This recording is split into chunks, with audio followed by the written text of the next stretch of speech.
اب آپ اس مبارک سلسلے کا 13واں حلقہ سماعت فرمائیں۔ ایک آدمی جا رہا ہے، اس نے مکہ چھوڑ دیا، تو اس کے چھوڑنے کے بعد پھر ایک تو پوری دنیا میں ہماری دلت ہو رہی ہے کہ مکے والے ایسے لوگ تھے کہ ان سے لوگ تنگ آ کے بھاگ رہے ہیں، اور دوسری بات یہ ہے کہ پھر ہم یہاں سے نکل کے جائیں، وہ جا رہا ہے اپنے بچوں کو لے کر، تو ہم جا کے مقابلہ کریں، وہ اچھے لگتے ہیں ہم۔ اور تیسری بات یہ ہے کہ جو چیلنج کر کے ہمیں کیا ہے کہ میں بیٹھا ہوں 2 دن کے لیے، تو آخر اس سے بھی تو کسی کا سہارا ہے، ایسے تو نہیں چیلنج کر رہا، وہ اکیلا کیسے لڑ سکتا ہے ہم سب سے؟ معلوم ہوتا ہے اس کے ساتھ کچھ لوگ ہیں جو عین ٹائم پہ ظاہر ہوں۔ خیر انہوں نے ارادہ اپنا بدل دیا۔ حضور صلی اللہ علیہ وسلم کو حکم ہوا ہجرت کا، تو بی بی عائشہ رضی اللہ تعالیٰ عنہ فرماتی ہیں کہ فطرق الباب، ہمارا دروازہ کھٹکھٹایا گیا، تو تھوڑی دیر گزری کہ ہم نے دیکھا فإذا هو رسول اللہ صلی اللہ علیہ وسلم، کہ اللہ کے نبی محمد پاک ہیں، اور ایسے وقت میں تو حضور کبھی ہمارے پاس نہیں آئے۔ حضور کی یہ عادت مبارک بھی نہیں تھی کہ اس وقت میں ایسے اوقات میں کبھی ہمارے گھر میں آئے۔ حضور صلی اللہ علیہ وسلم جب آئے، سیدنا ابی بکر صدیق رضی اللہ تعالی عنہ نے دروازہ کھولا، اور سیدنا ابی بکر صدیق رضی اللہ تعالی عنہ کے اس کمرے میں ایک بی بی عائشہ ہیں اور ایک بی بی اسما ہیں۔ بی بی عائشہ اور بی بی اسما جو ہیں یہ بہنیں ہیں، اور دونوں بیٹیاں ہیں سیدنا ابی بکر رضی اللہ تعالی عنہ کی، لیکن دونوں کی ماؤں میں فرق ہے۔ عرب میں تو پہلے سے رواج تھا نا شادیوں کا، حتیٰ کہ زمانے جاہلیت میں بھی رواج تھا شادیوں کا، اور بلکہ اگر دیکھا جائے تو حضرت سلیمان علیہ السلام کے زمانے میں بھی کبھی آپ 90 بیویاں ہوتی تھیں۔ اسی طرح پھر زمانے جاہلیت میں بھی، یہ تو بعد میں ہمارے ہاں یعنی پھر شریعت نے پھر 4 تک کی اجازت دے دی، لیکن ہماری اللہ کا فضل ہے، انڈو پاک کی مخلوق بڑی قریب شور جو ہیں بیچارے بیوی پرست لوگ ہیں، الحمدللہ وہ ایک سے گزارا کر، وہ ایک سے بھی اپنی عزت نہیں بچا سکتے، شریف لوگ ہیں بیچارے، اور خام خواہ کر کے کیوں اپنے آپ کو خراب کریں؟ ایک ہی کافی ہے، انشاءاللہ اسی سے بخشے جائیں گے، کیونکہ جو خوافین ہوں گے لازماً ان کی تو ایک بیوی ہوگی نا۔ فإن خفتم، اگر تم ڈرتے ہو تو پھر ایک، تو جو ان کی ایک ہے صاف بات ہے کہ وہ خوافین ہیں، ڈرنے والے، ڈرپوک قوم۔ عرب تو غیر ایسے نہیں تھے، عرب تو عرب۔ تو اب جناب یہ ہوا کہ حضور پاک نے فرمایا کہ اخرج انت یا ابی بکر، ابی بکر آپ کے گھر میں جو ہے ان کو باہر بھیج دو، میں نے بات کرنی۔ اب دیکھو ابو بکر کا اعتماد، اس وقت پتہ ہے بی بی عائشہ حفصہ کے 7-8 سال کی بچیاں، کوئی لمبی عمر کی عورتیں تھوڑی تھی، 7 سال 6 سال 7 سال 8 سال کی بچیاں تھیں۔ ابا بکر نے کہا یا رسول اللہ ما هذه الا عائشہ و اسماء، میرا مدنی یہ عائشہ ہے، یہ اسماء ہے، یہ ابو بکر کی بیٹیاں ہیں، کوئی غم نہیں، آپ جو مرضی آئے بات کریں، آپ کو میرے گھرانے پہ اعتماد نہیں۔ 6 سال کی بچی 7 سال کی بچی، لیکن ابو بکر کا اعتماد دیکھو۔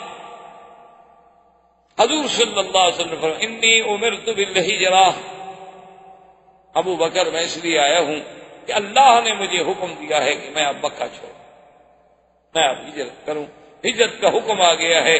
تو ابی بکر نے فوراً کہا الصحبۃ یا رسول اللہ، حضور آپ کو تو حکم آ گیا، میرے لیے کیا حکم ہے؟ فرمایا ان اللہ امرنی، ابو بکر میرے اللہ نے وہ یہ حکم دیا ہے کہ ابو بکر کو ساتھ لے کے جانا۔ فبکا ابی بکر، بی بی عائشہ کہتی ہے میرے ابا روئے، اور اتنے روئے، فرماتی ہیں کہ ما رأیت احدا، میں نے زندگی میں نہیں دیکھا تھا کہ خوشی سے بھی کوئی روتا ہے، میں نے غم سے روتے ہوئے لوگ تو دیکھے، لیکن مجھے یہ پتا نہیں تھا کہ آدمی کبھی خوشی سے بھی رو پڑتا، خوشی سے بھی آنسو نکل آتے ہیں، اتنا خوش ہوتا ہے کہ اس کے آنسو نکل آتے ہیں، ابا رو پڑے۔ اور اس نے کہا کہ یا رسول اللہ صلی اللہ علیہ وسلم خدا جانتا ہے میں نے تو 2 اونٹنیاں پال رکھی ہیں، اتنے عرصے سے گھاس کھلا رہا ہوں، اور میں نے تو ساری تیاری مکمل کر رکھی ہے ہجرت کی محمد عربی صلی اللہ علیہ وسلم۔ حضور صلی اللہ علیہ وسلم بڑے خوش ہوئے اور فیصلہ ہو گیا کہ ہم نے فلاں رات کو مکہ مکرمہ سے نکلنا ہے اور فلاں راستے سے نکلنا ہے، اور ابی بکر تم نے فلاں جگہ میری انتظار کرنی ہے، وہاں سے آ کے ہم نے پھر مل جانا۔ اور حضور صلی اللہ علیہ وسلم نے سیدنا علی رضی اللہ تعالی عنہ کو بلایا۔ حضرت علی رضی اللہ تعالی عنہ کو بلانے کے بعد حضور صلی اللہ علیہ وسلم کے اس زمانے میں کوئی کتابت، کوئی تعلیم، کوئی تحریر، کوئی ایسی چیزیں تو ہوتی نہیں تھی۔ آپ کے پاس سارے مکے والوں کی امانات پڑی تھی۔ اب دیکھیں خدا کی شان ہے کہ مکے والے لوگ چاہے اسلام نہ لے آئیں، حضور کا کلمہ نہ پڑھیں، حضور کو مانتے نہیں ہیں، لیکن جب کوئی اہم اور قیمتی چیز ہوتی، سونا ہے، زیور ہے، چاندی ہے، جوہرات ہیں، کچھ پیسے ہیں، تو وہ کٹھے باندھ کے دے جاتے حضور کی خدمت میں کہ حضور آپ امانت رکھ لیں، کیونکہ جانتے تھے کہ مخالفت اپنے مقام پر ہے، لیکن محمد عربی امین، صادق، سچے ہیں، امانت والے۔ حضور پاک نے فرمایا کہ حضرت علی تمہارے ذمہ ایک ڈیوٹی ہے، ایک تو ہمارے ہجرت کر جانے کے بعد، سفر کر جانے کے بعد یہ امانتیں جو ہیں ہذہ لفلان وہذہ لفلان، یہ فلاں کی ہے، فلاں کی ہے، فلاں کی ہے، ان سب کافروں کے گھر میں پہنچانی۔ حاضر یا رسول، اور آپ نے فرمایا دوسری ڈیوٹی تمہارے ذمہ یہ ہے کہ تم نے میرے بستر پہ سونا،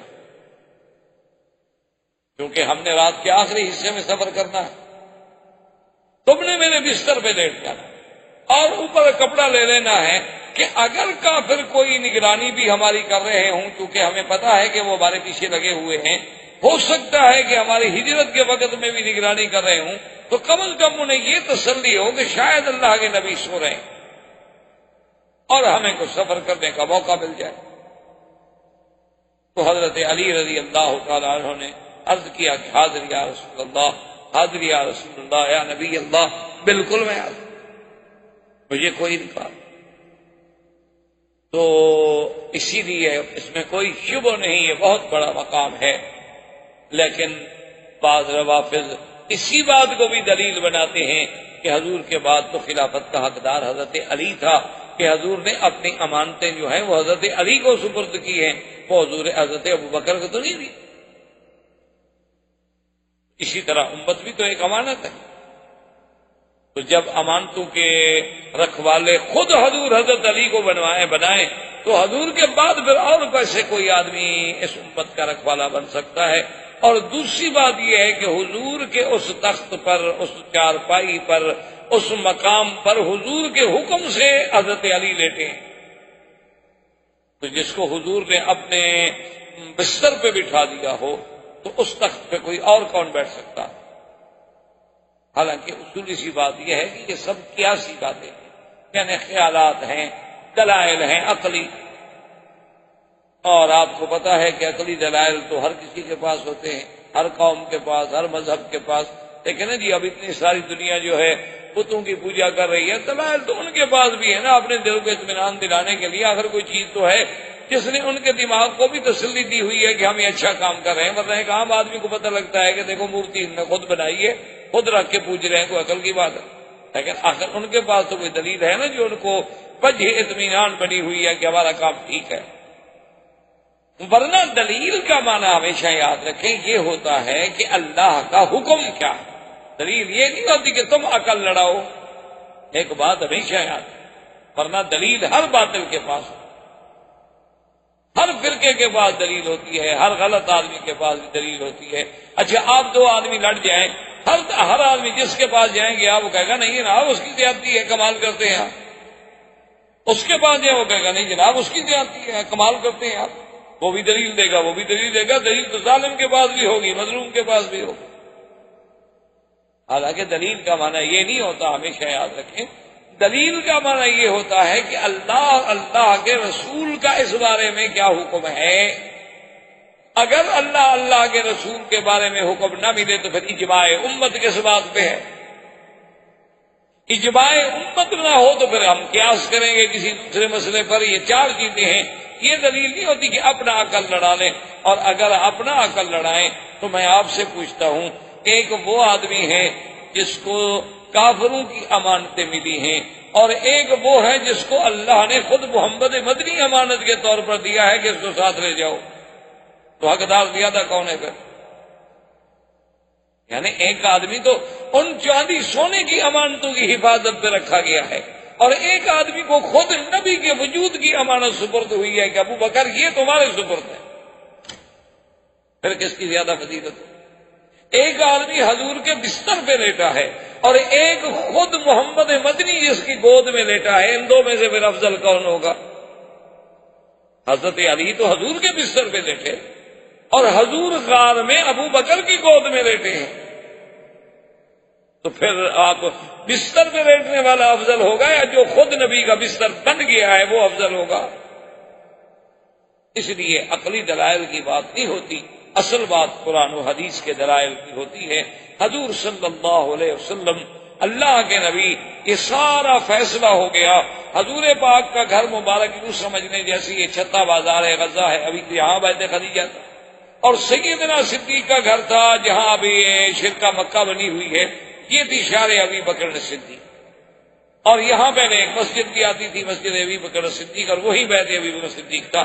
تو حضور پاک نے فرمایا کہ میں اپنے گھر سے یوں چلوں گا اور تم اپنے گھر سے نکلو گے، تو آگے بھی سیال میں یہ طریق الہجرہ جو ہے، یہ جو کدئی کو راستہ جا رہا ہے، اسی راستے پر ہم اکٹھے ہوں گے، اور پھر آگے ہم غار ثور پہ جائیں گے.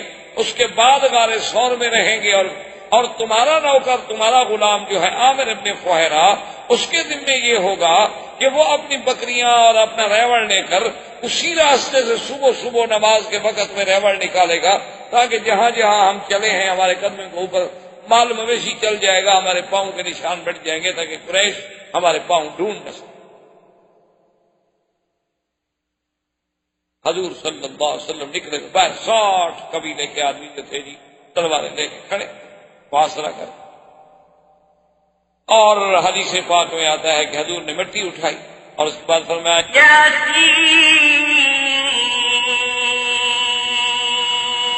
والقرآن الحكيم إنك لمن المرسلين على صراط مستقيم تنزيل العزيز الرحيم.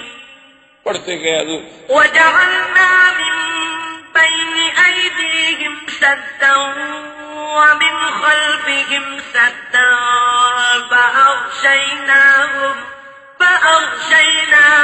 فهم لا يبصرون. اور حضور نے پڑھا شاہت الوجوہ، شاہت الوجوہ، اور مٹی پھینکی. اللہ نے حکم دیا فرشتوں کو مٹی سب کے آنکھوں میں اور سروں پہ ڈال دو اور ان پہ ایسی نیند مسلط کر دو کہ میرے مدنی کو دیکھ بھی نہ سکے. قرآن کہتے ہیں ہم لا یبصرون، ہم نے ایک ایسی دیوار کھڑی کر دی، ایسا حاجز کھڑا کر دیا ان کے اور نبی کے درمیان میں کہ حضور گزرتے چلے گئے اور 60 آدمی کھڑا ہے دیکھ نہیں رہے اور کھڑے کھڑے جھول رہے ہیں نیند سے. یعنی آپ اندازہ کریں کہ 60 آدمی، ایک نہیں، دو نہیں، تین نہیں، چار نہیں، 60 آدمی پھر ایک طرف بھی تو نہیں کھڑا ہوا نا، ہر طرف وہ کھڑا ہوا ہے. اور حضور نے تو مٹی مبارک ایک طرف پھینکی لیکن وہ سب کو پہنچی. اسی لیے قرآن کہتے ہیں وَمَا رَمَيْتَ إِذْ رَمَيْتَ وَلَٰكِنَّ اللَّهَ رَمَىٰ. میرا مدنی صرف آپ نے نہیں پھینکی جو کچھ پھینکا، اصل تو اللہ نے پہنچائی. اللہ نے، آپ کا کام تو صرف ایک ظاہری طور پر ایک طرف سے مٹی کو پھینک دینا تھا، لیکن چاروں طرف کس نے پہنچائی؟ وہ تو میں نے پہنچائی. اب جناب حضور صلی اللہ علیہ وسلم تشریف لے گئے، آگے سیدنا ابی بکر انتظار میں ہیں، اور حضور نے فرمایا ابو بکر تمہارے اور میرے درمیان میں فاصلہ ہوگا، ہم اکٹھے نہیں چلیں گے تاکہ خدا نہ خواستہ کوئی دشمن آگے آ جائے تو دونوں کو بس تو حملہ نہ ہو جائے نا، کم سے کم ہمارا آپس میں فاصلہ تو. اصل میں یہ ساری بات کیا ہے یاد رکھنا کہ ہجرت ہو، اسراء ہو، معراج ہو، سفر طائف ہو، سفر مدینہ ہو، یہ تعلیم تھی حضور کی امت کے لیے. ورنہ اللہ چاہتے تو جبریل کو بھیج کے معراج پہ جا سکتے ہیں، براق پہ مدینے نہیں جا سکتے. کوئی بات ہے.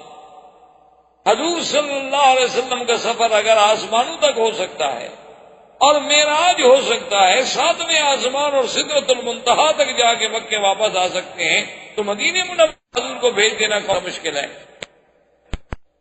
حکمت کو کیسے اگر امت بھی ہجرت کرنی پڑے، اگر امت کو کبھی تو کافروں کے مقابلے میں گھر پڑے، امت کو کبھی باہر گئی تو پھر اثر سے پیدا کیے جائیں، یہ ہم نہیں کریں گے کہ آگے کو چھوڑ دیں۔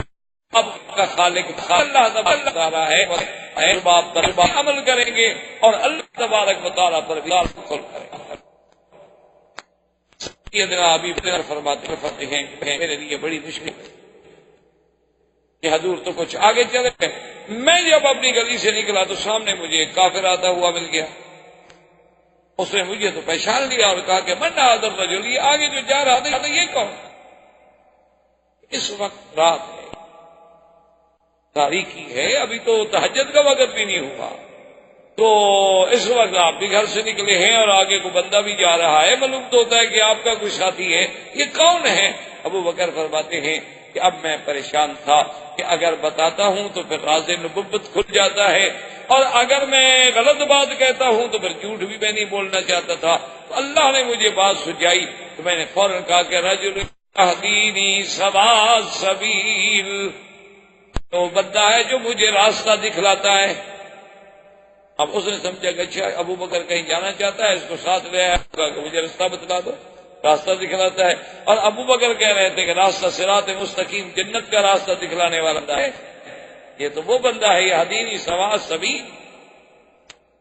اور حضور صلی اللہ علیہ وسلم جب آگے بڑھ گئے تو حضور نے فرمایا آپ ایک بات رکھو، پورا پاؤں زمین گرین زور دے کہ تم کو کبھی پاؤں گا پھر موڑ تاکہ تم جانتا کے لوگ ہیں مویشی والے کے لوگ ہیں، لوگ پاؤں مشکل نہیں کھانا، ایک آپ کا جاننا پانا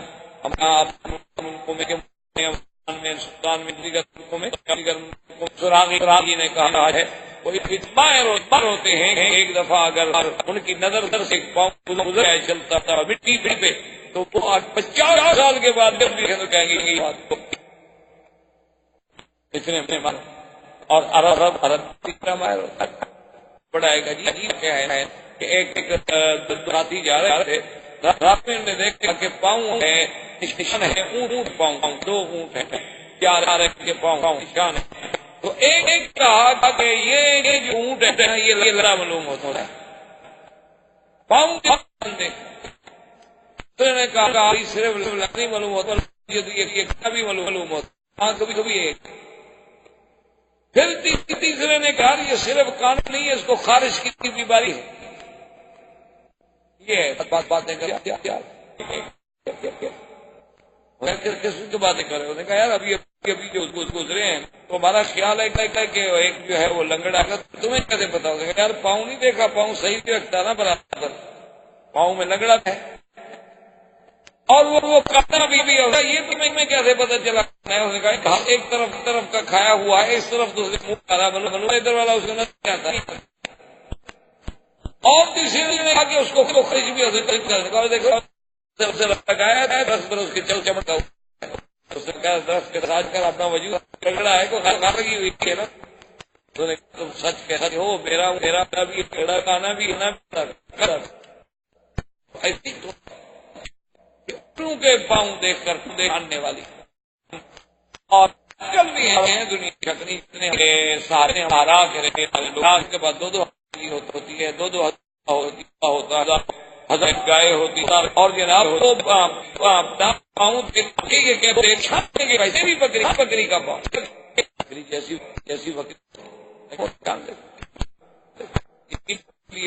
راضی کہتا ہے نا کہ ایک بدو سے ایسے میں نے پوچھا کہ تم کون سب کیا کروں، میں تمہیں کہا میں مسلمان، تو میں نے کہا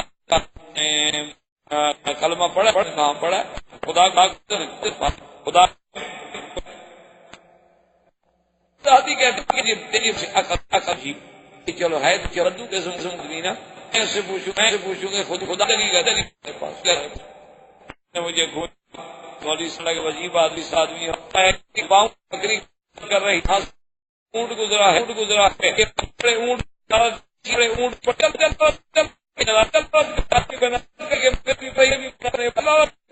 کوئی ہے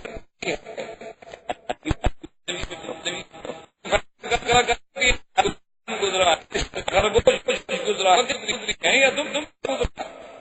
ہمیں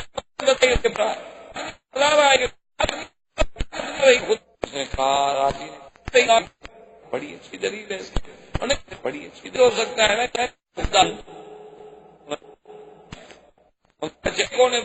پر تمہارے پاس کیا دلیل ہے؟ اور صاحب تمہارا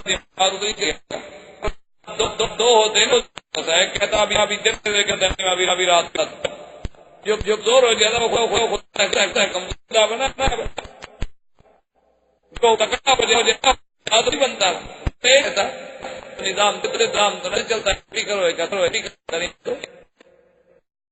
اس لیے اگلے پاؤں ہمارے پاؤں اور آپ میرے وہ صبح لے کے آئے پاؤں آئے کے ساتھ کر سکیں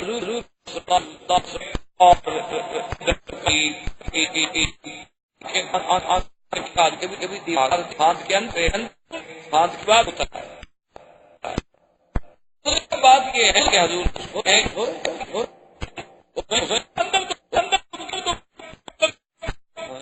اگر چڑھائی کی اندر کی نا تو کیا لگے گا کہ آپ کے گھر میں ہم نے حملہ کیا ان کے گھروں میں، کافی اس گھر میں نہیں ہوتا تھا کہ جہاں پیر عورت رہتی، اتنی شر جس گھر میں عورت ہم اندر چلے اندر بھی۔ اب جب صبح ہوگی، بالکل وقت ہو گیا صبح کا، رضی اللہ تعالی حضرت علی نکلے۔ اب یہ شور بھی آتے تھے، علی جا رہے تو کبھی ہوتے نہیں تھے، دیوار ختم ہو گا۔ میں نے ہوتے ہوئے دیکھا کپڑا ڈال کے مجھے کیا بتا رہی سو رہے تھے کہ میں اڑے ہیں تھوڑی دیر دیکھا محمد صلی اللہ علیہ وسلم میرے سر میں مٹی، کمال ہے مٹی تو میرے سر میں، ہمارے سر میں مٹی کیسے؟ اب 60 کا معلوم ہوتا ہے کہ انہو القت تراب علی رؤوسنا، اللہ کے نبی سروں پہ مٹی پھینک کے چلتے، ہم ناکام۔ اب ایسا کرتے ہیں کہ ڈھونڈتے ہیں اور تلاش کرتے ہیں کہ اللہ کے نبی کہاں گئے، زندگی باقی تو بات باقی، وما علینا الا البلاغ۔ برادران اسلام، واجب الاحترام بزرگوں، دوستوں، بھائیوں، عزیز نوجوان، درود سیرت نبی صلی اللہ علیہ وسلم بارے میں ہماری یہ سلسلہ درس استطاعت اور عدل ہم نے ابتدا سے لے کر اس مقام پہ پہنچے تھے کہ حضور صلی اللہ علیہ وسلم کو ہجرت ملا، کیونکہ اللہ کے نبی کا کوئی عمل اللہ کے حکم کے بغیر نہیں ہو، اور یہ ایک بہت سرزمین کو چھوڑنا، مکہ شریف کو چھوڑنا، کعبۃ اللہ کو چھوڑنا، یہ کوئی معمولی سی بات ہے۔ افضل بقعۃ فی العالم، پوری کائنات میں سب سے افضل زمین کا ٹکڑا جو ہے وہ اللہ کا کعبہ ہے، حتیٰ کہ صحیح احادیث میں موجود ہے کہ حضور صلی اللہ علیہ وسلم نے کعبۃ اللہ میں کھڑے ہو کر یہ ارشاد فرمایا تھا کہ واللہ انک لخیر ارض اللہ واحب ارض واحب الی اللہ۔ حضور نے کعبۃ اللہ کی طرف اشارہ کر کے فرمایا کہ اللہ کا کعبہ، مجھے اللہ کی قسم ہے کہ ساری کائنات سب سے بہتر اور سب سے زیادہ محبوب کی طرح جو ہے اللہ کو اور ساتھ یہ بھی فرمایا کہ واللہ مجھے اللہ کی قسم ہے ما خرجت منها، مجھے اگر میری قوم نکلنے پہ مجبور نہ کر دیتی تو میں تجھے چھوڑ کے کبھی نہ جاتا۔ تو اللہ کے کعبے کو چھوڑنا، سرزمین حرم کو چھوڑنا، یہ کوئی معمولی سی بات نہیں کہ اللہ کے نبی کھڑے رو رہے ہیں۔ یہ تو اصل میں ایک مسئلہ ہے نا جی کہ قدر جوہر بدانن، کہ جوہر کا پتہ جوہری کو لگتا ہے۔ ایک عام آدمی کے سامنے ڈائمنڈ یا ایک پتھر میں کیا فرق ہے، لیکن جوہری اس کی قیمت کا اندازہ کرتا ہے۔ اسی لیے کعبۃ اللہ کی عظمتوں کا پتہ بھی ان لوگوں کو تھا جو اصحاب رسول تھے، ان لوگوں کو تھا جو اللہ کے نبی تھے، ان لوگوں کو تھا جو ائمہ محدثین و فقہاء اور اولیاء اللہ اور عباد صالحین تھے۔ اس گھر میں اور اس حرم میں یعنی ایک لمحہ جو ہے آدمی کے لیے، ایک سا جو ہے آدمی کے لیے، ساری زندگی اس کا مقابلہ نہیں کر سکتا۔ ہم تو مادیات کا شکار ہو کر یہاں آتے ہیں اور پھر ان معاملات میں اتنی کھو جاتے ہیں کہ ہمیں دوستوں کے لیے بھی ٹائم مل جاتا ہے، ہمیں پکنک کے لیے بھی ٹائم مل جاتا ہے، واک کرنے کے لیے بھی ٹائم مل جاتا ہے، لیکن حرم میں حاضر ہونے کو ٹائم نہیں ملتا۔ اصل بات یہ نہیں ہوتی، اصل یہ ہے کہ اللہ اتنا قریب رکھ کر بھی اپنے بندے کو اندر نہیں آتا۔ تو اللہ کا گھر ہے، اللہ کو کیا ضرورت؟ اللہ راضی ہوتے ہیں تو لوگ ہزاروں روپے خرچ کر کے آتے ہیں عمرے پر اور رات دن حرم میں پڑے ہوتے ہیں، طواف کر رہے ہوتے ہیں۔ اور ایسے لوگ بھی ہیں بد نصیب کے اللہ کے گھر میں رہتے ہیں، ملازمت ہے، نوکری ہے، جگہ ہے، رہائش ہے، گاڑی ہے، کار ہے، وسائل ہے، لیکن پھر بھی حرم میں نماز نصیب نہیں ہوتی، طواف نصیب نہیں ہوتا۔ تو ان چیزوں کا تحسر دنیا میں تو خیر کسی کو کیا محسوس ہوگا، اللہ والوں کو تو محسوس ہوتا ہے، ورنہ پھر ہر آدمی کو اس کا آخرت میں پتہ چلے گا کہ ہم نے اتنی بڑی نعمت کا کس انداز سے نہ شکر۔ تو حضور سرکار دو عالم صلی اللہ علیہ وسلم نے جب ہجرت کا فیصلہ فرما لیا اور سرکار دو عالم صلی اللہ علیہ وسلم نے اس کی تقسیم کار ایسے کی کہ آپ نے سیدنا علی رضی اللہ تعالی عنہ کو فرمایا کہ تمہارے ذمے تو یہ ہوگا کہ تم میرے بستر پہ، میرے فراش پہ میری چادر اوڑھ کے سو جاؤ گے، تاکہ اگر دشمن دیکھنے کی کوشش کریں تو انہیں اطمینان ہو کہ اللہ کے نبی ابھی گھر میں ہیں اور ہمیں کچھ فیصلہ کرنے کا موقع ملے۔ اور سیدنا ابی بکر صدیق رضی اللہ تعالی عنہ سے یہ فرمایا کہ اللہ کا حکم ہے ابو بکر کہ میں نے تمہیں اپنے ساتھ لے جانا، تم نے میرے ساتھ چلنا ہے، لیکن اس انداز میں ہم نے چلنا ہے کہ اپنا ایک وقت معین ہوگا اور ہم فاصلے سے چلیں کہ میں آگے ہوں گا، آپ مجھ سے کچھ دور، اور آپ کا جو غلام ہے عامر ابن فہیرہ، اس کی یہ ڈیوٹی ہوگی کہ جو راستہ ہم نے اختیار کرنا ہے اس پر وہ اپنے مویشی جانور، بکریاں، گائے اور اونٹنیاں لائے گا تاکہ وہ پاؤں جو ہیں ہمارے چھپ جائیں۔ اور عبداللہ ابن ابی بکر کی یہ ڈیوٹی ہوگی کہ وہ ہمیں روزانہ کے معلومات جو ہے وہ پہنچائے گا کہ آج کیا ہوا، آج مکے میں کیا ہو رہا ہے۔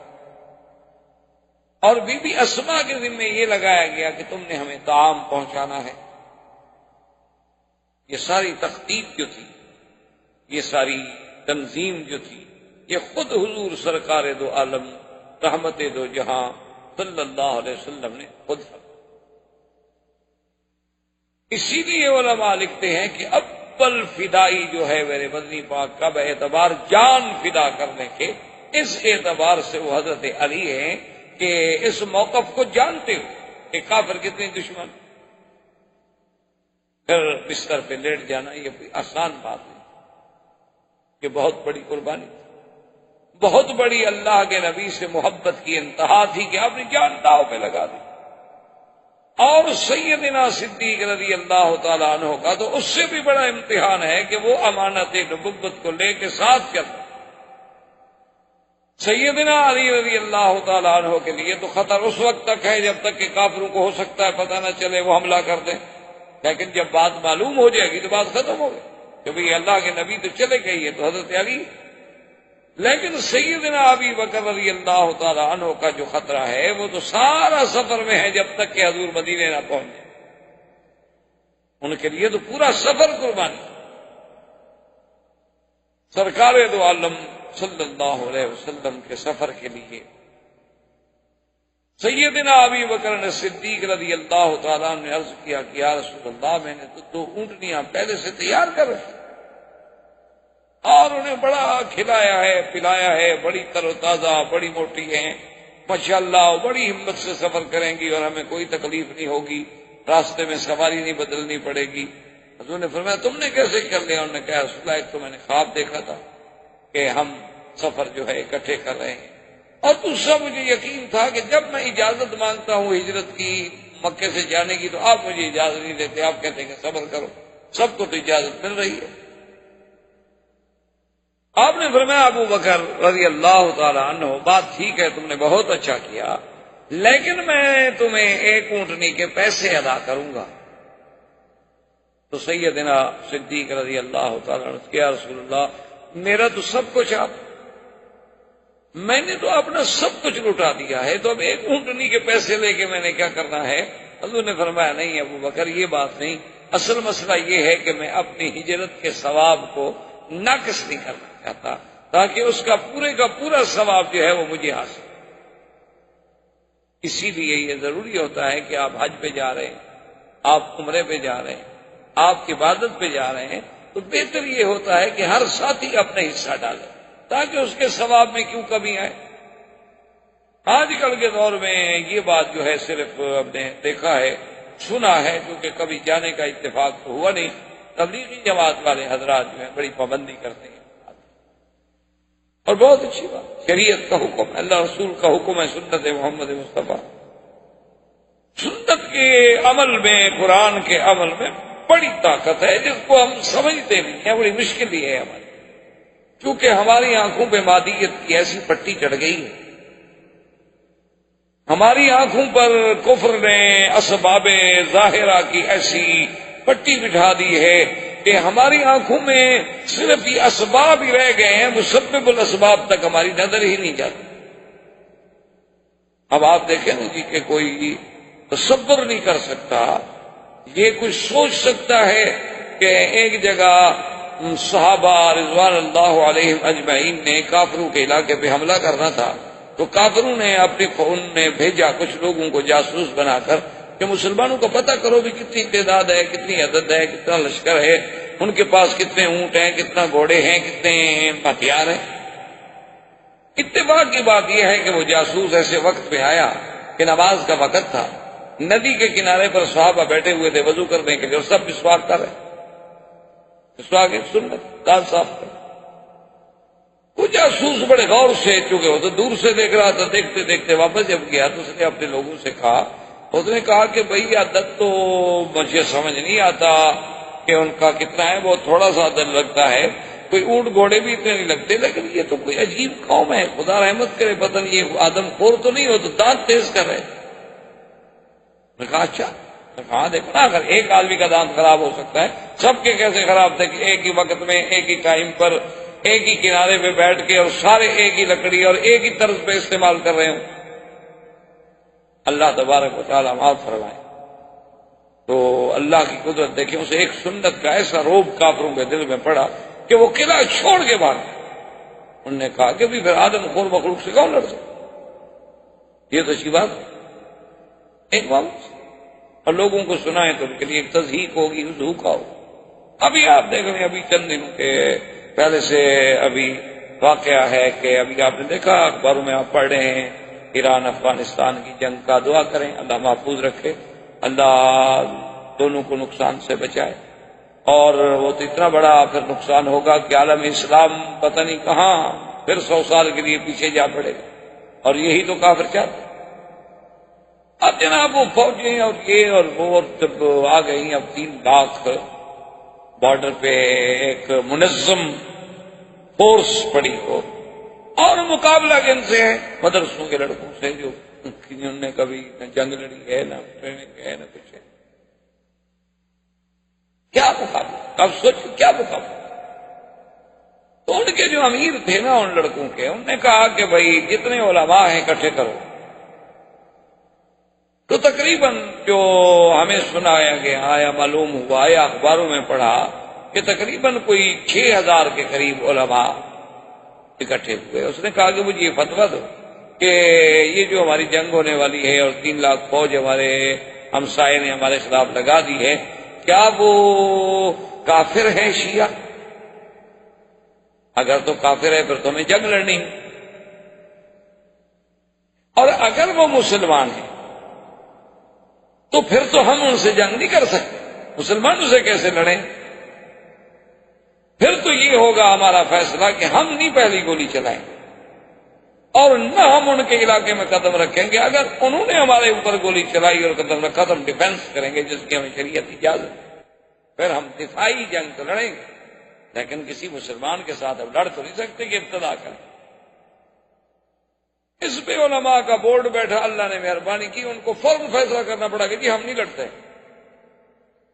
کیوں؟ ان کے لیے تو مسئلہ پیدا ہو گیا نا کہ اگر 6000 علماء متفق ہو کر کفر کا فتویٰ جاری کر دیں تو جنگ تو اپنی جگہ رہی، ہم تو ویسے جنگ ہار گئے،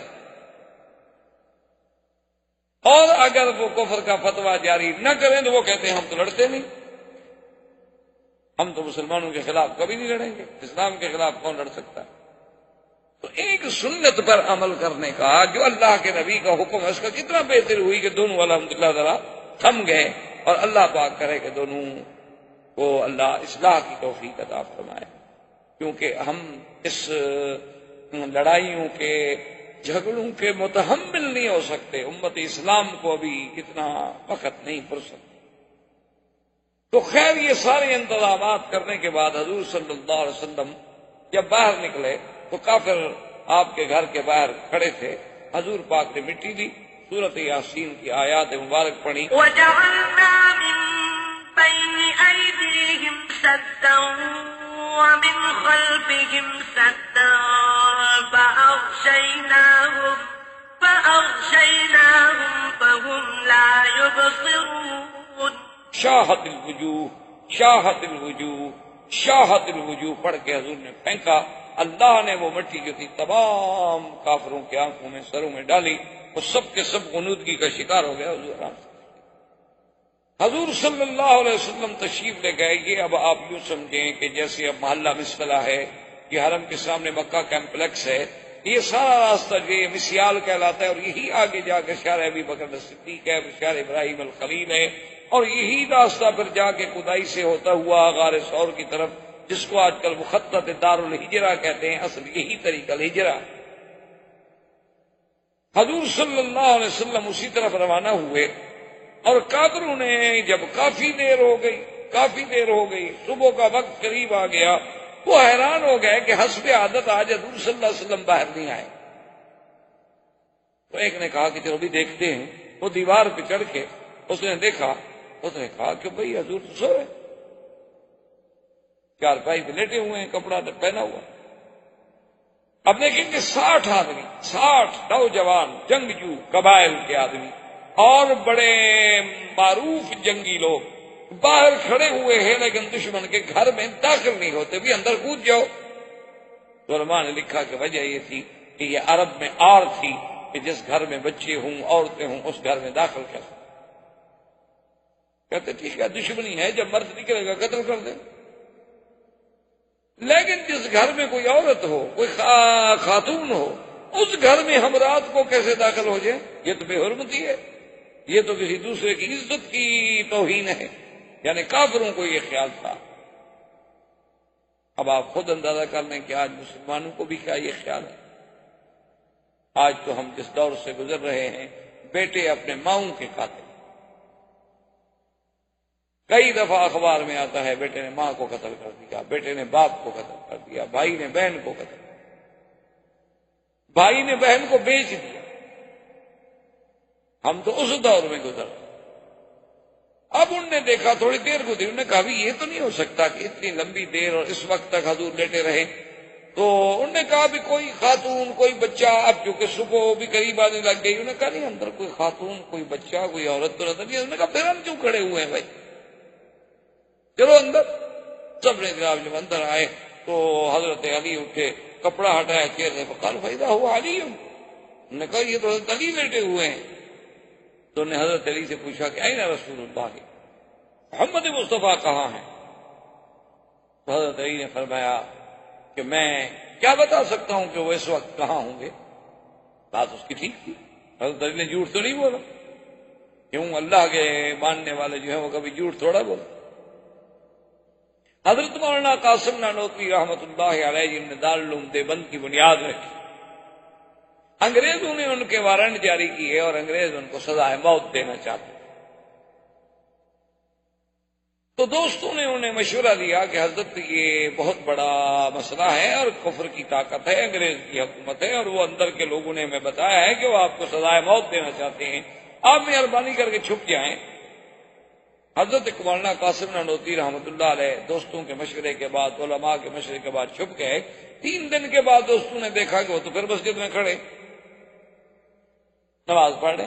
نماز پڑھ کے فارغ ہوئے تو ساتھی اکٹھے انہوں نے کہا واہ مولانا کمال کر دیا، آپ بھی بڑی مدت چھپے بھائی.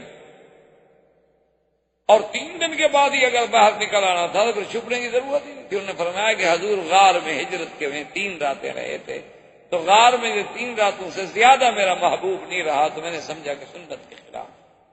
اس لیے جب جان چلی جائے گی زیادہ سے زیادہ اور کیا ہو جائے گا، لیکن محبوب کی سنت جو ہے اس کی مخالفت. اچھا خدا کی شان دوست احباب یہ کہہ کے چلے گئے اور دشمن بھی تو تلاش میں تھا. فوراً جناب ایک کلیکٹر کے عہدے کا افسر انگریز وہ مدرسے میں گھس آیا اور آ کے مولانا قاسم سے ہی پوچھتا ہے کہ مسٹر مولانا قاسم کدھر ہے، کیونکہ اس کو یہ تو پتہ تھا کہ مولانا قاسم کو پکڑنا ہے لیکن شکل نہیں جانتا. تو مولانا قاسم رحمۃ اللہ علیہ نانوتوی رحمۃ اللہ علیہ جہاں کھڑے تھے 2 قدم ذرا پیچھے ہٹ کے فرمایا ابھی تو یہیں تھے، فرمایا ابھی تو یہیں تھے. اس نے سمجھا اس کا مطلب ہے کہ اب تو نہیں ہے یہاں، تو چلا گیا. تو جھوٹ بھی نہیں بولا، باقی بات ہے کہ ابھی تو یہیں تھے، اس میں کون سا جھوٹ تھا. تو اس کو کہا جاتا ہے عربی میں توریہ. یہ باقاعدہ ایک علم ہے، ایک فن ہے کہ آدمی ایسی بات کرے کہ جو ذو معنی ہو اور جس سے دونوں پہلو نکلیں. اور یہ اللہ کے قرآن میں بھی ہے کہ جب موسیٰ علیہ السلام کی بہن ڈھونڈتے ڈھونڈتے فرعون کے گھر میں آئی، دیکھا کہ موسیٰ رو رہے ہیں، دودھ نہیں پیتے. اب بہن ہے، بہن کا دل کیسے برداشت کرے کہ بھائی رو رہا ہو؟ بہن تو نہیں برداشت کر سکتی. تو بی جلدی جلدی دوڑی اور اس کا کیا بات ہے، کیوں رو رہا ہے بچہ یہ؟ اب یہ بتا بھی نہیں سکتی بیچاری، ڈر کے مارے کہ میرا بھائی ہے. تو کیوں رو رہا ہے؟ انہوں نے کہا دودھ نہیں پیتا. دیکھو اس عورت کا دودھ دیا نہیں پیتا، اس کا دیا نہیں پیتا، اس کا دیا نہیں. اس کا اچھا ایسا ہے. هل أدلكم على أهل بيت يكفلونه لكم وهم له ناصحون. بی بی نے کہا اچھا یہ بتلاؤ کہ میں تمہیں ایک گھرانہ کیوں نہ بتلاؤں. ایک گھر ہے، اس میں ایک بی بی ہے، بڑی پاک، بڑی نیک، بڑی صالحہ، اور بالکل ابھی اس کا بچہ بھی ہوا ہے، اس کا دودھ یہ ضرور پیے، وہ بڑی پاک ہو.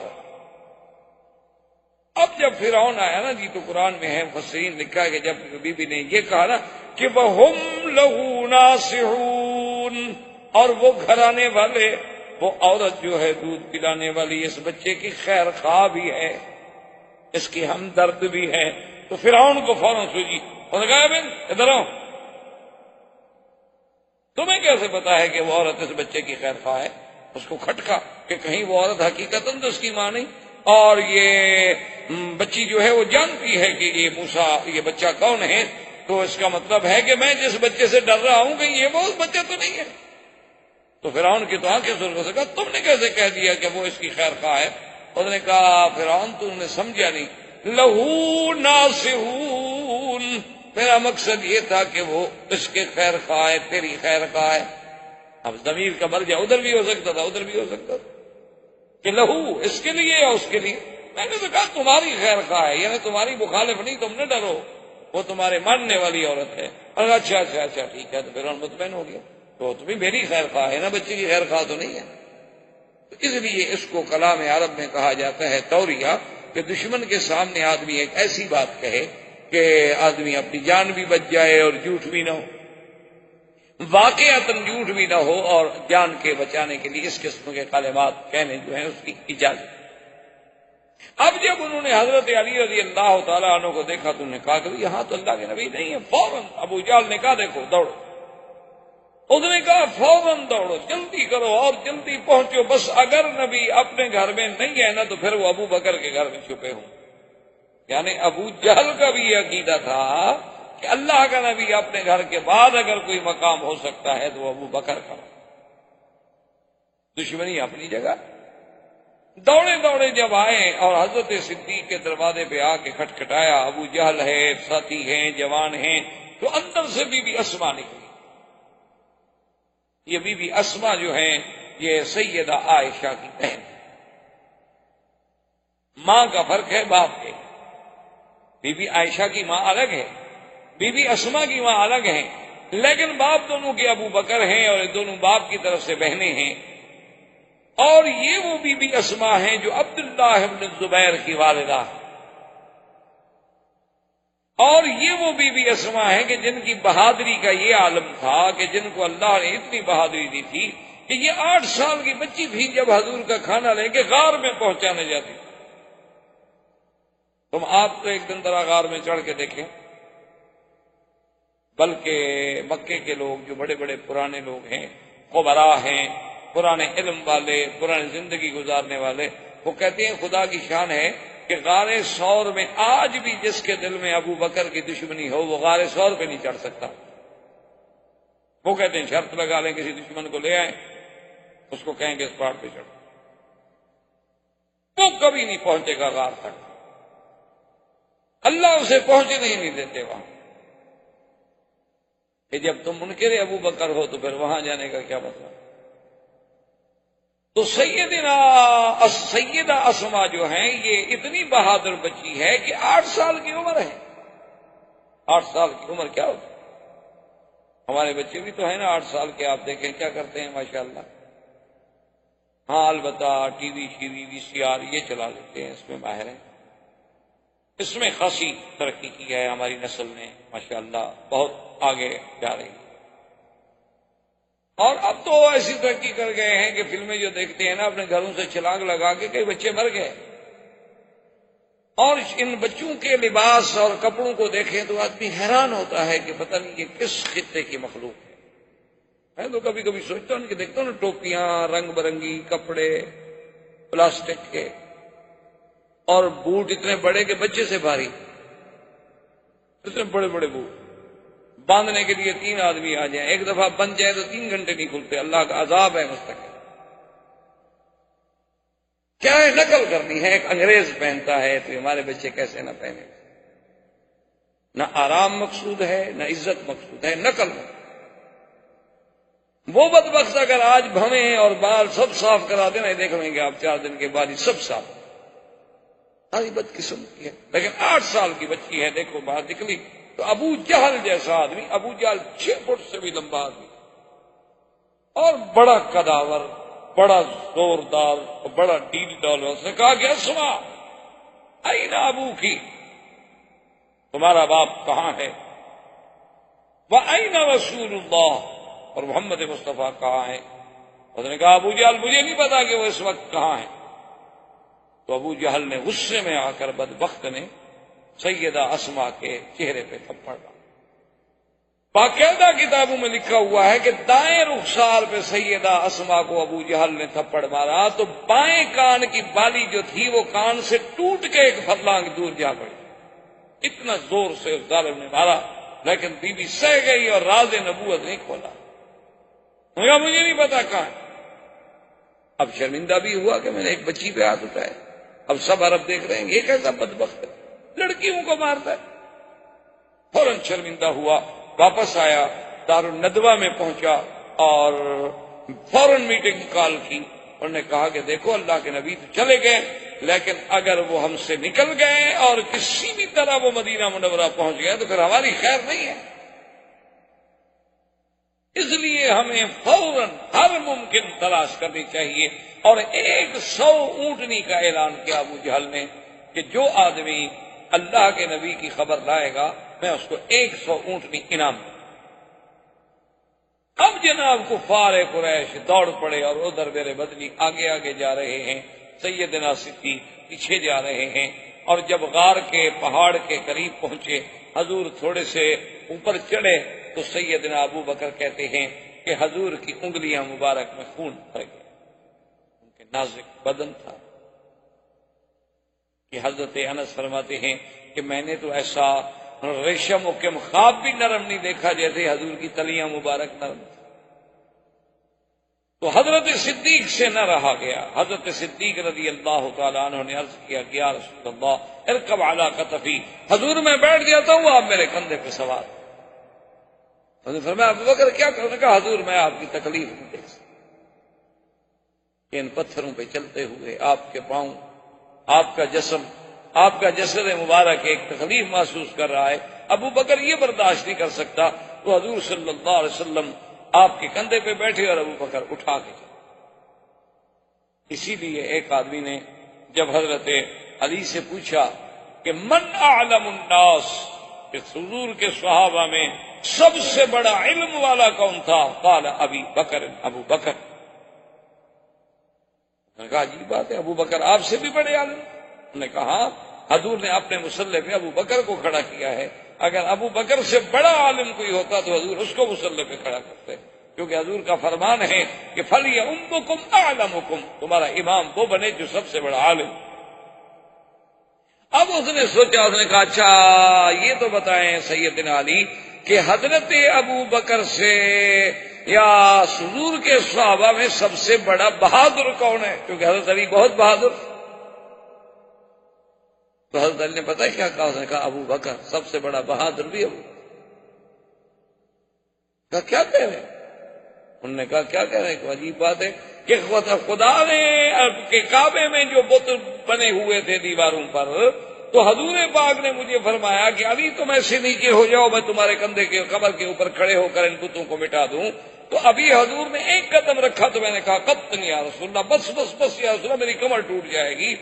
میں حضور کو 1 منٹ کے لیے برداشت نہیں کر سکا، تو بہادر تو ابو بکر جو کندھے پہ بٹھا کے 3 میل اوپر چڑھ گیا۔ بہادر تو پھر ابو بکر ہے، الذی حملہ الی الغار۔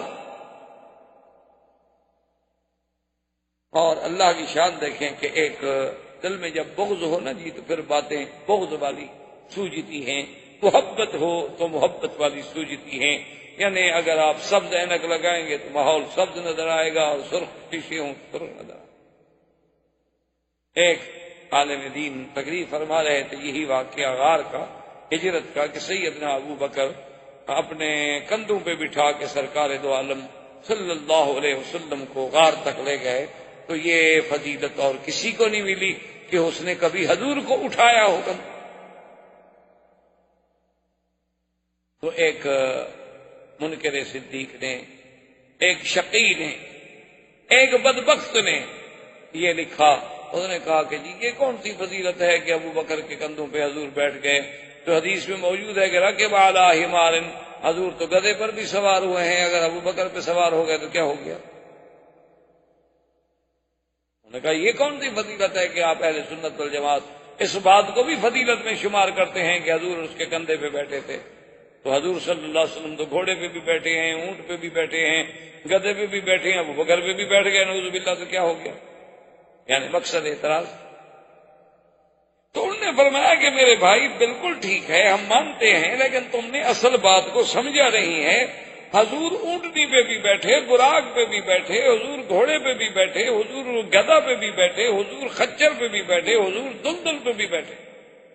یہی تو ہمارا عقیدہ ہے، لیکن ہمارا ایمان ہے جس اونٹ پہ حضور بیٹھے ہیں وہ اونٹ ساری دنیا کے اونٹوں سے افضل ہے، اور جس گدھا پہ حضور بیٹھے ہیں وہ گدھا ساری دنیا کے گدھوں میں افضل ہے، اور جس بندے پہ نبی بیٹھا ہے وہ بندہ ساری دنیا کے بندوں سے افضل ہے۔ یہی تو ہمارا عقیدہ ہے، اسی کو تو ہم بیان کرتے ہیں۔ ہم منکر تو نہیں ہے کہ حضور نہیں بیٹھے۔ فلما دنا الى الغار، جب حضور غار کے قریب پہنچے انہوں نے کہا یا رسول اللہ کیف یا رسول اللہ، حضور آپ اتنے ٹھہر جائیں ٹھہر جائیں۔ حضور فرمایا نماز ہے آپ، کہنے لگا حضور مدتوں کی پہاڑوں میں غار ہے، خدا جانے اندر کوئی جانور ہو، کوئی سانپ ہو، کوئی پہاڑی بچھو ہو اور کوئی موذی اشیاء اندر ہوں تو میں کیسے برداشت کر سکتا ہوں کہ پہلے میرا محبوب اندر جائے، پہلے مجھے جانے دے، میں صاف کروں اطمینان کروں پھر میرا محبوب اندر آئے۔ حضور نے فرمایا کہ اچھا ٹھیک ہے، تو حضرت ابو بکر اندر تشریف لے گئے اور کپڑے سے پوری غار کو صاف کیا اور دیکھا کہ کہیں سوراخ ہے، کہیں کوئی چیز ہے، کہیں کوئی چیز ہے، غاریں پرانی سی غاریں تھی تو کہیں کپڑا پھاڑ کے اس میں دے دیا، کہیں کوئی چیز دے دی، بند کر کے اطمینان کرنے کے بعد اس نے عرض کیا فتدخل یا رسول اللہ، اب حضور آپ اندر تشریف لائیں۔ تو علماء نے اس عمل سے ایک مسئلہ استنباط کیا، انہوں نے کہا کہ جب مکے کے جبل ثور کی غار میں پہلے ابو بکر داخل نہ ہوں تو نبی داخل نہیں ہوتے، تو مسلمان کے دل والی غار میں بھی جب تک حب ابو بکر نہیں ہوگی تو حب رسول کبھی داخل ہو ہی نہیں۔ یہ اللہ کی حکمت، جو ابو بکر کا منکر ہے وہ رسول کا منکر، کہ فمن احبهم فبحبی احبهم ومن ابغضهم فببغضی ابغضهم۔ میرے آقا نے فرمایا کہ جو صحابہ سے محبت کرتے ہیں وہ دراصل صحابہ سے محبت نہیں، وہ میری محبت ہے، جو میرے صحابہ، اس لیے محبت ہے نا۔ وَمَنْ أَبْغَضَهُمْ، اور جن کو صحابہ سے بغض ہے، فَبِبُغْضِي أَبْغَضَهُمْ، ان کو دراصل محمد الرسول اللہ سے بغض ہے، صحابہ کا تو بہانہ کرتے ہیں، اصل تو اللہ کے نبی سے بغض۔ اب جناب کفار قریش کے جو گروپ بن گئے، تم ادھر بھاگو، تلاش کرو، اور جناب جہاں جاتے ہیں کوئی نشان ہی نہیں ملتا، کیونکہ وہ تنظیم ایسی تھی نا کہ جب صبح ہونے سے پہلے تو عامر ابن فہرہ مال لے گئے، اور جہاں حضور پاک کے قدم تھے، ابو بکر کے قدم تھے، اوپر مال چلا گیا، خلاص نشان مٹ گئے۔ لیکن ڈھونڈتے ایک گروپ جو ہے وہ عین غار ثور پہ پہنچ گیا۔ جب وہاں پہنچا وہ گروپ، اب کتابوں میں مختلف باتیں ہیں، بعض لوگ کہتے ہیں، بعض روایات میں یہ بھی ہے کہ ایک عنکبوت کہتے ہیں مکڑی، یہ آپ نے دیکھا نا مکڑی گھروں میں جالا تن دیتی ہے، کوئی گھر ویران پڑا رہے تو اس کی چھتوں کے ساتھ ایسے جالا سا بنا لیتی ہے، یہ اس کو مکڑی کہا جاتا ہے، عربی میں اس کو کہتے ہیں عنکبوت۔ تو بعض علماء یہ کہتے ہیں کہ اللہ نے اپنے رسول کو محفوظ رکھنے کے لیے صلی اللہ علیہ وسلم وہاں عنکبوت کو حکم دیا کہ یہاں جالا شالا بنا دو، اور ایک کبوتری کو بھی حکم دیا کہ تم بھی یہاں آرام سے بیٹھ جاؤ اپنے انڈوں پہ، کہ جو آگے دیکھے گا وہ کہے گا کمال ہے بھئی، اگر اس غار میں کوئی داخل ہو تو کم سے کم یہ جالا تو ٹوٹے نا، اور غار میں داخل ہو تو یہ آرام سے پرندہ کیسے بیٹھا رہے انڈوں پہ، کم سے کم یہ اڑ جائے، پریشان ہو، کچھ اس میں اضطراب کی حرکات ہوں، ادھر تو کوئی نہیں معلوم ہوتا۔ لیکن یہ روایات کسی صحیح حدیث میں نہیں ملتی، البتہ بعض روایات میں ہیں جو روایات صحیح ہو سکتا ہے، وما ذلک علی اللہ بعزیز، اللہ کے آگے کون سی مشکل بات۔ اللہ تبارک و تعالی اگر ہدہد سے حضرت سلیمان علیہ السلام کے لیے اتنا بڑا کام دے سکتے ہیں تو کیا کسی اور پرندے سے میرے مدنی صلی اللہ علیہ وسلم کی حفاظت کا کام نہیں لیا جا سکتا؟ کوئی بڑی بات نہیں، لیکن بہرحال یہ واقعہ کسی حدیث صحیح میں ہمیں ملتا ہے کہ کسی صحیح حدیث مبارک میں ملے۔ البتہ یہ بات جو ہے یہ بخاری و مسلم میں اور سیاہ ستہ میں موجود ہے کہ جب وہ گروہ آیا تو وہ بالکل عین دروازے کے قریب آ گئے، اور حضرت ابو بکر فرماتے ہیں کہ میں ان کے قدموں کو دیکھ رہا ہوں کہ وہ کھڑے ہیں۔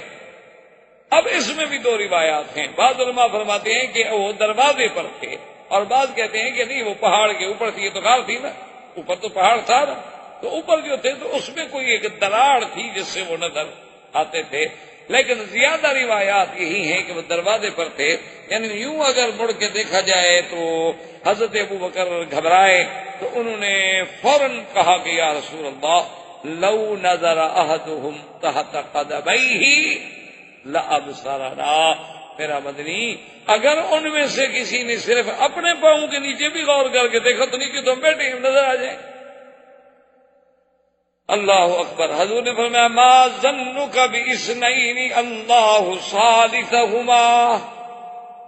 اللہ اکبر. ما ظنک یا ابا بکر باثنین اللہ ثالثہما. حضور نے فرمایا ابو بکر کیا گمان ہے تمہارا ان دو آدمیوں کے بارے میں جن کے ساتھ تیسرا خود خدا ہو. ان کا کوئی کچھ بگاڑ سکتا ہے؟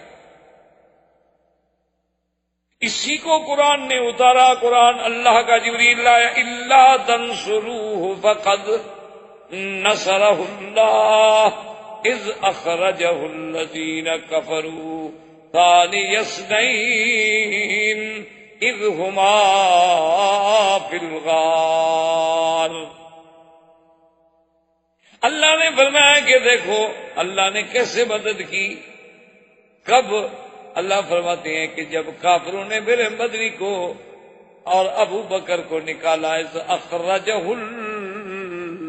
الذین کفروا ثانی اثنین، وہ دو میں سے دوسرا.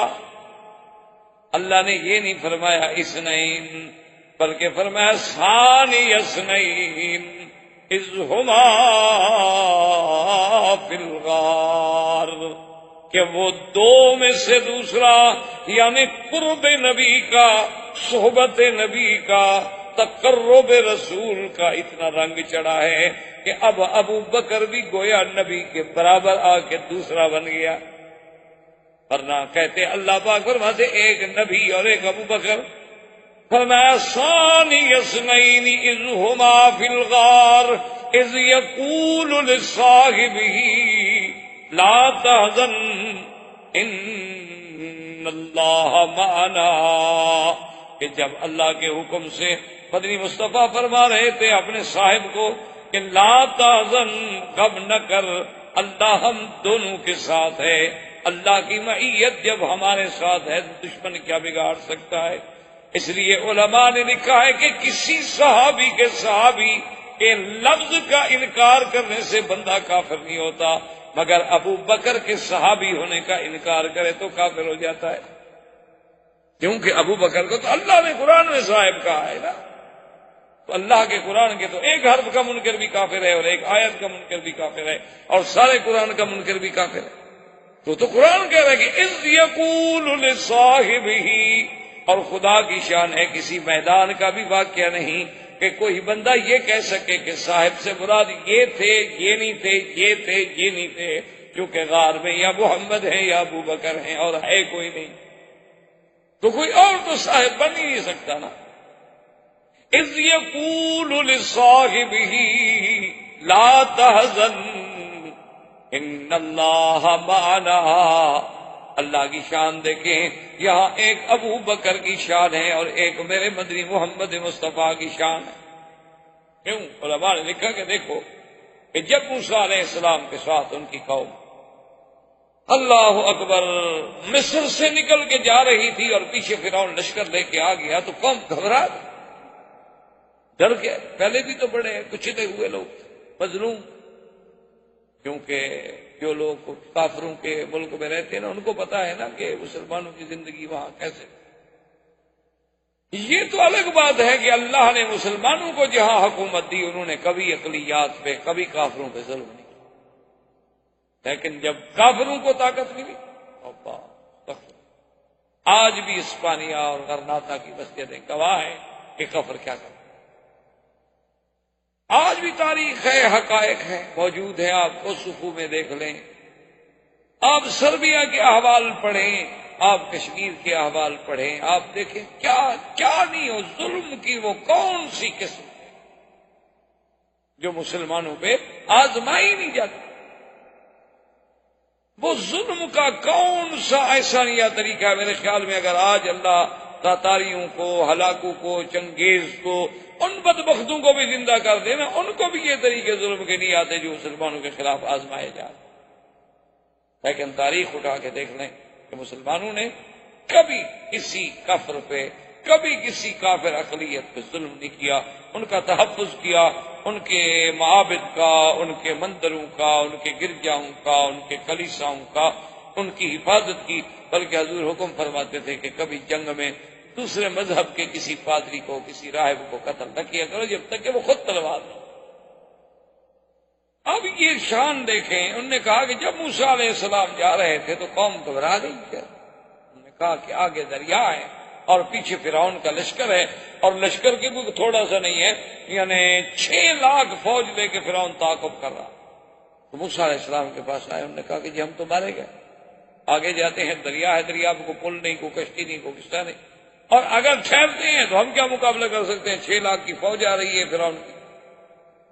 تو موسیٰ علیہ السلام نے کیا کہا؟ قال كلا إن معي ربي سيهدين فرمایا قوم مت ڈرو، میرا رب میرے ساتھ ہے، مجھے راستہ دکھائیں۔ انہوں نے کہا یہی فرق ہے موسیٰ اور محمد مصطفیٰ کا، کہ موسیٰ علیہ السلام نے کہا میرا اللہ میرے ساتھ ہے، لیکن یہ شان کرم ہے محمد پاک کا۔ انہوں نے فرمایا ان اللہ معنا ابو بکر، اللہ ہم دونوں کے ساتھ ہے۔ انہوں نے یہ نہیں کہا کہ صرف میرے ساتھ ہے۔ تو یہ شان رحمت کی علامت۔ اب جب حضور نے تسلی دی تو ابو بکر کو تسلی آئی کہ جب اللہ کا نبی کہہ رہے ہیں تو صاف بات ہے کہ اللہ کا نبی تو کوئی بات ایسے نہیں کہتے جب تک اللہ وحی نہ بھیجے، اللہ خبر نہ کرے۔ لیکن افسوس ہے، بدقسمتی ہے ہماری کہ ایسے ایسے فرقے بھی پیدا ہو گئے کہ جنہوں نے حقائق کو مسخ کر ڈالا۔ انہوں نے باقاعدہ کتابوں میں لکھا ہے کہ دراصل ابو بکر نے شور کر دیا، رونے لگ گیا۔ بظاہر تو وہ نبی کو نعوذ باللہ دھوکہ دے رہا تھا کہ میں آپ کی محبت میں، آپ کے غم میں رو رہا ہوں، اور اندر سے ابو بکر کا مقصد یہ تھا کہ دشمن جو باہر کھڑے ہیں وہ میرے رونے کی آواز کو سنے اور اندر آ کر اللہ کے نبی کو پکڑ لیں۔ انہوں نے تو شور مچایا تھا۔ لیکن خدا کی قدرت دیکھو کہ 1400 سال گزر گئے، اس وقت تو وہ شور کافروں نے نہیں سنا، اگر سنتے تو چھوڑ دیتے بھلا، لیکن انہوں نے نہیں سنا۔ ان نے 1400 سال کے بعد ان کے ذاکروں نے شور سن لیا۔ مکے والوں نے جو غار کے اوپر کھڑے تھے وہ تو نہیں سن پائے۔ اگر انہوں نے رونا شور تھا اور وہ شور سن لیا ہو تو وہ کب چھوڑ دیتے تھے؟ اور اسی لیے خدا کی شان دیکھیں، وہ تو علام الغیوب ہے نا، علیم بذات الصدور ہے۔ اللہ نے فرمایا لا تحزن، یاد رکھو 2 لفظ ہیں قرآن میں، ایک ہے لا تخف اور ایک ہے لا تحزن۔ ایک ہے ڈرو نہیں، ایک ہے غم نہ کرو۔ ان دونوں میں بہت بڑا فرق ہے۔ جب آدمی کو اپنا ڈر ہو تو وہاں ہوتا ہے کبھی مت ڈرو۔ جیسے موسیٰ علیہ السلام کو اللہ نے حکم دیا کہ تمہارے ہاتھ میں کیا ہے؟ اللہ میاں لکڑی، فرمایا گراؤ، پھینکو، پھینک اسلام پڑھ لو، بھاگے موسیٰ علیہ السلام۔ اللہ فرمایا خذھا ولا تخف، موسیٰ علیہ السلام پکڑو لکڑی، ڈرو شرو نہیں، خیر ہے، یہ تو معجزہ ہے، ہم نے سام بنایا، ابھی لکڑی ہم بنا دیتے ہیں۔ تو موسیٰ کو اپنا ڈر تھا تو اللہ نے فرمایا لا تخف۔ اور اللہ نے اسی موسیٰ کی اماں کو فرمایا کہ جب دشمنوں کو پتہ چل جائے تیرے بچے کا،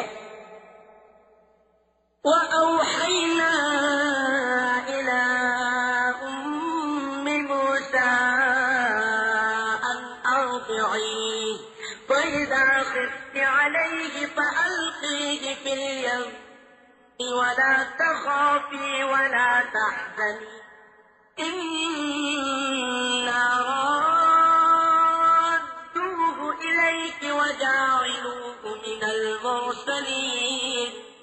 اللہ نے فرمایا کہ موسیٰ کی اماں اپنے بچے کو دودھ پلا کے صندوق میں بند کر کے ڈرونی دریا میں ڈال لو، لا تخافی، تم اپنا بھی کوئی ڈر نہ کرنا، تمہاری بھی ہم حفاظت کریں گے، ولا تحزنی، اور موسیٰ کا بھی ڈر نہ کر، غم نہ کر، اس کا بھی کوئی فکر نہیں۔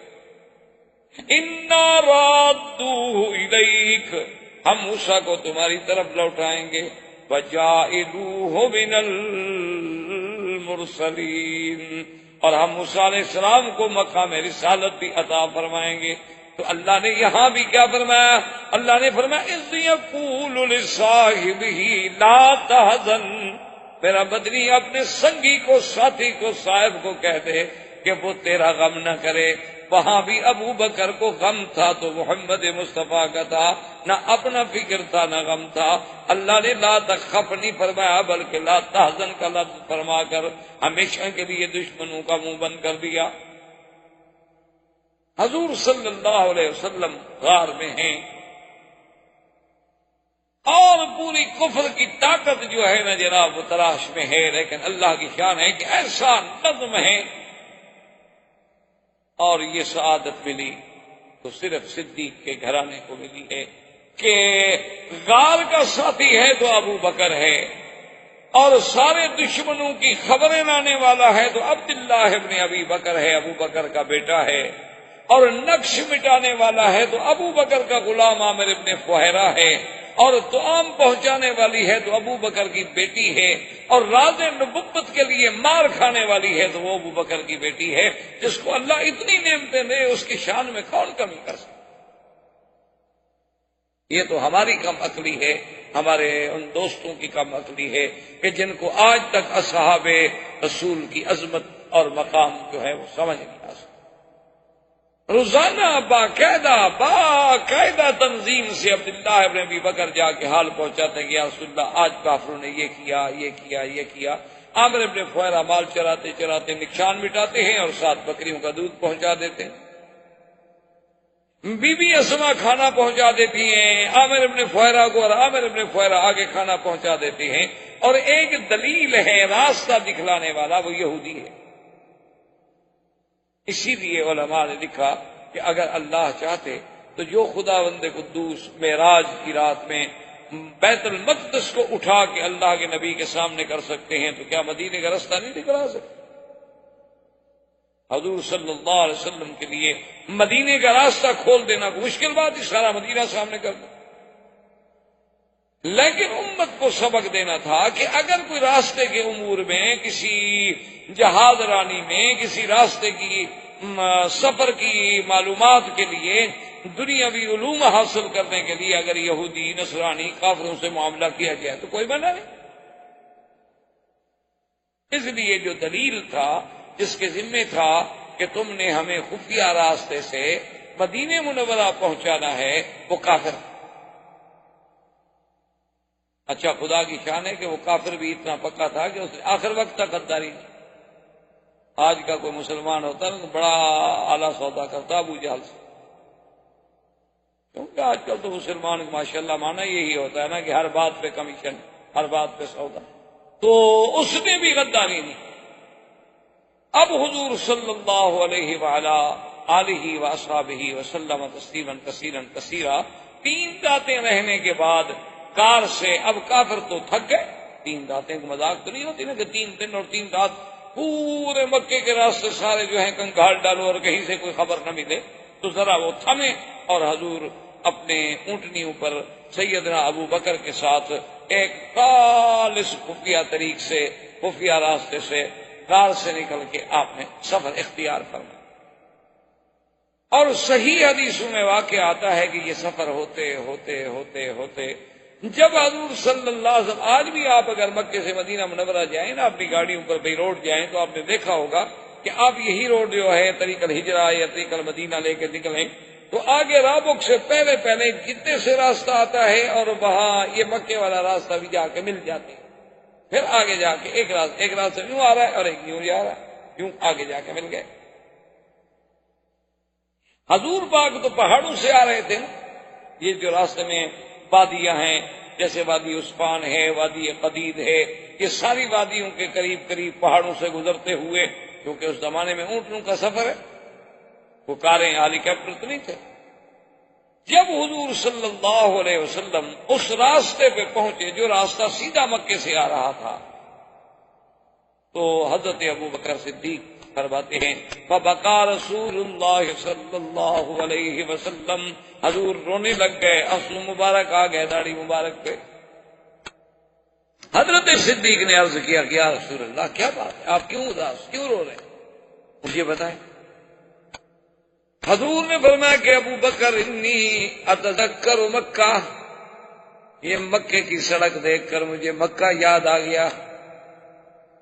حقیقت ہے، عجیب بات ہے، آپ نے پتہ نہیں کبھی سوچا ہوگا نہیں سوچا ہوگا، خدا کی شان ہے، آدمی جب باہر جاتا ہے نا، کبھی اپنے وطن میں پاکستان یا ہندوستان یا اپنے ملک میں یا باہر، یقین کریں کہ ایک دفعہ میں خود سفر کر رہا تھا تو میں نے ساتھی سے کہا کہ میں نے کہا یار کوئی ریڈیو شیڈیو لگاؤ، سفر کر رہے ہیں، نیند کا اثر ہے، تو ریڈیو لگائے نا جی، تو مکے کی قدرت سے وہ اسٹیشن لگا، محطہ لگا، تو اذان آ رہی تھی حرم کی۔ میں نے کہا یار بس ٹھیک ہے، جلسے ولسے چھوڑو، مجھے تو ایئرپورٹ پہ پہنچاؤ، بس ٹھیک، میں پہلی فلائٹ سے واپس بھیج۔ کہا کمال کرتے ہیں، ہم اتنے اعلان کر چکے ہیں، اشتہار دے چکے ہیں، اللہ کی مخلوق تو انشاءاللہ آپ تو خیر مکہ شریف پہنچ جائیں گے، لیکن ہمیں تو جمرۃ العقبہ بنا دیں گے، اتنے پتھر ماریں گے جتنے حاجی نہیں مارتے شیطان، ہمارا کیا گناہ ہے۔ میں نے کہا یار آپ کا گناہ تو خیر کوئی نہیں، لیکن بات یہ ہے کہ اذان سن کر وہ جو منظر ہے اللہ کے گھر کا، وہ جو نماز، وہ جو کعبۃ اللہ کے حضور حاضری، کہ ہم جیسے گندے لوگ ہوں اور کعبے کے سامنے کھڑے ہوں، وہ منظر جب آدمی کو یاد آتا ہے نا، خدا جانتا ہے پھر وہ مزہ نہیں آتا دوسری جگہ نماز ہو۔ یہ تو ہم گناہ گاروں کی کیفیت ہے، اللہ والوں کو تو پتہ نہیں کیا کیا کیفیت ہے جو اہل اللہ ہوں گے۔ تو حضور پاک پہ کیا گزری ہوگی جب مکے کی سڑک آئی، تو کیسے نہ روئیں مکے کو یاد کر کے۔ اللہ نے جبریل بھیجا اور فرمایا کہ جا کے فوراً میرے نبی سے کہہ دو ان الذی فرض علیک القرآن لرادک الی معاد، کہ میرا بدری جس ذات نے تجھ پہ قرآن نازل کیا ہے اس کا وعدہ ہے کہ ہم تجھے پھر لوٹائیں گے مکہ میں، غم نہ کریں آپ حضور، آپ غم نہ کریں، آپ اداس نہ ہوں۔ اب علماء کہتے ہیں کہ اللہ نے یہ کیوں کہا کہ ان الذی فرض علیک القرآن، یہاں قرآن کے ذکر کرنے کی کیا حکمت تھی؟ بس یہ فرما دیتے کہ ہم آپ کو مکہ لوٹائیں، لیکن یہ کہنا کہ وہ ذات جس نے قرآن فرض کیا، وہ ذات جس نے قرآن نازل کیا، تو قرآن شریف کے ذکر کی کیا ضرورت؟ علماء نے لکھا اس میں اشارہ تھا کہ میرا مدنی جب ہم نے قرآن اتارنا چاہا اور جبریل میرا قرآن لے کے آیا تو کوئی دشمن روک سکا؟ ہم نے چاہا تو غار حرا میں بھی تو قرآن پہنچا دیا، ہم نے چاہا تو غار ثور میں بھی تو قرآن پہنچا دیا۔ تو جب ہم اتارنا چاہتے ہیں نا قرآن، اور ہمارے فرشتے کو کوئی نہیں روک سکتا، جب ہم اپنے نبی کو مکے میں لانا چاہیں گے تو میرے نبی کو کون روک سکتا ہے؟ یہ تو میری حکمتیں ہیں کہ کب لاؤں گا کب نہیں لاؤں گا، ورنہ تو جب میں فیصلہ کروں گا تو پھر میرے فیصلے کے آگے کون ٹھہر؟ حضور صلی اللہ علیہ وسلم کا یہ قافلہ نبوت، یہ قافلہ رسالت اور قافلہ صداقت اور یہ قافلہ ہجرت جو ہے وہ مدینے کی طرف رواں دواں تھا۔ اللہ آپ کو بھی اور مجھے بھی اتباع سنت رسول پاک صلی اللہ علیہ وسلم کی توفیق دیں۔ وما علینا الا البلاغ۔ احباب کرام، اس کے بعد اب آپ اس مبارک سلسلے کی CD نمبر 14 سماعت فرمائیں۔